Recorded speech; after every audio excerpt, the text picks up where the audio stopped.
बच्चे मानते नहीं थे तो उनको बोल दिया टच नहीं करना, खराब हो जाएगा।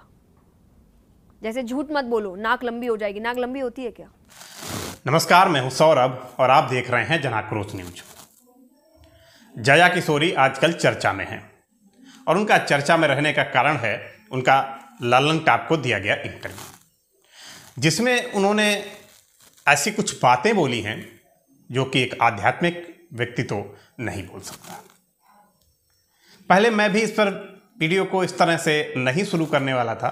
इसकी शुरुआत मैं जया किशोरी के परिचय से शुरू करने वाला था, लेकिन जब मैं उनके परिचय की स्क्रिप्ट लिख रहा था तो उसमें मैं उनका नाम लिखने के अलावा उनके परिचय में कथावाचिका या आध्यात्मिक गुरु लिख ही नहीं पाया, क्योंकि जया किशोरी आध्यात्मिक गुरु तो नहीं हो सकती, क्योंकि उनके आचरण आध्यात्मिक गुरु वाले नहीं हैं और कथावाचिका में उनको मानता नहीं।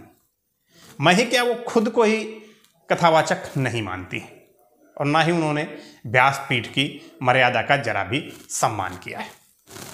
पिछले दिनों वो किसी अखबार द्वारा आयोजित किसी अवार्ड फंक्शन को अटेंड कर रही थी, जहां उन्होंने महान सनी लियोन के साथ मंच शेयर किया और उसी मंच पर आयोजकों द्वारा उन्हें मॉडर्न मीरा का अवार्ड दिया गया।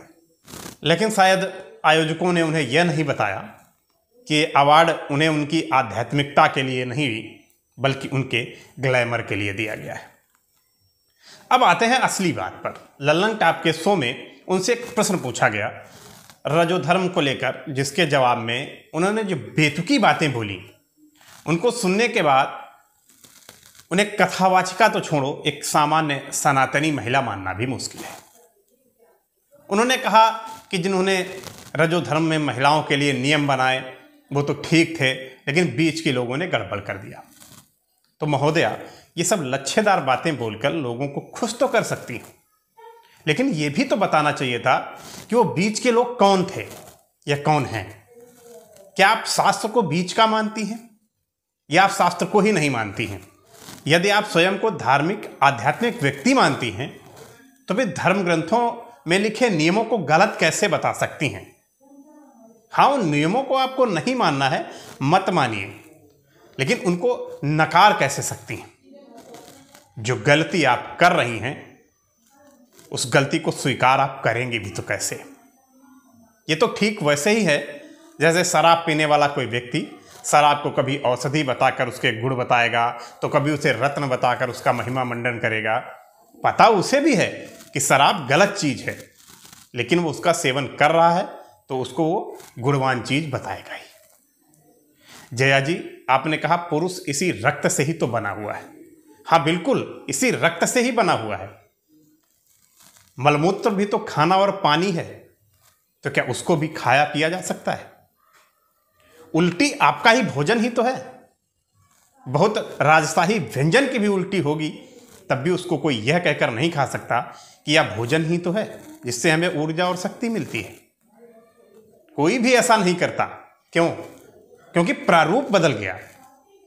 यही रज वीर के संसर्ग में एक नए जीव का निर्माण करता है, लेकिन इसी रज का प्रारूप बदलने से इसमें दोष और विकिरण का प्रभाव बन जाता है। इसलिए रोना गाना छोड़कर कुछ शास्त्रों की बातों को मानना शुरू कीजिए। आपके पूर्वज गधे और मूर्ख नहीं थे जिन्होंने यह सब नियम और निषेध बताया। आप उन मूर्खों की संतान नहीं हैं, आप ऐसे महापुरुषों की संतति हैं जिन्होंने विज्ञान से अनंत गुना खोजकर आपको सफल एवं सुंदर जीवन जीने का मार्ग निष्कंटक किया है। आपको गर्व होना चाहिए उन पर और उनकी दी हुई विरासत पर। उसको सहेज कर रखिए और उसे अपनी आने वाली संतति में प्रत्यारोपित कीजिए। आप स्त्री हैं, शक्ति स्वरूप हैं। अपनी शक्तियों को स्त्री स्त्री का रोना रोकर बेकार मत कीजिए। शास्त्रों में तो महिला को व्यासपीठ पर बैठने की भी मनाही है, लेकिन आप उसी व्यासपीठ पर बैठकर उन्हीं शास्त्रों की कथा सुना रही हैं। तो क्या कभी उन्हीं शास्त्रों को खोलकर आपने पढ़ा भी है? यदि पढ़ा होता तो इस तरह की लच्छेदार बातें नहीं बोलती। सही मायनों में जया किशोरी कोई आध्यात्मिक गुरु या कथावाचिका है ही नहीं। वो एक सोशल मीडिया इन्फ्लुएंसर मात्र है। ग्लैमर के सहारे कथा के नाम पर लाखों रुपए कमा रही हैं। अभी हाल ही में प्रधानमंत्री मोदी जी ने उन्हें सोशल मीडिया इन्फ्लुएंसर का ही कोई अवार्ड भी दिया है। और उस अवार्ड को स्वीकार करके उन्होंने यह बात स्वीकार कर ली है कि वो एक सोशल मीडिया इन्फ्लुएंसर है। मेरी ये बातें कुछ लोगों को बुरी लग सकती हैं, लेकिन सच्चाई यही है। आपको वीडियो पसंद आया हो तो वीडियो को लाइक शेयर और चैनल को सब्सक्राइब जरूर करें। आप सबका बहुत बहुत धन्यवाद।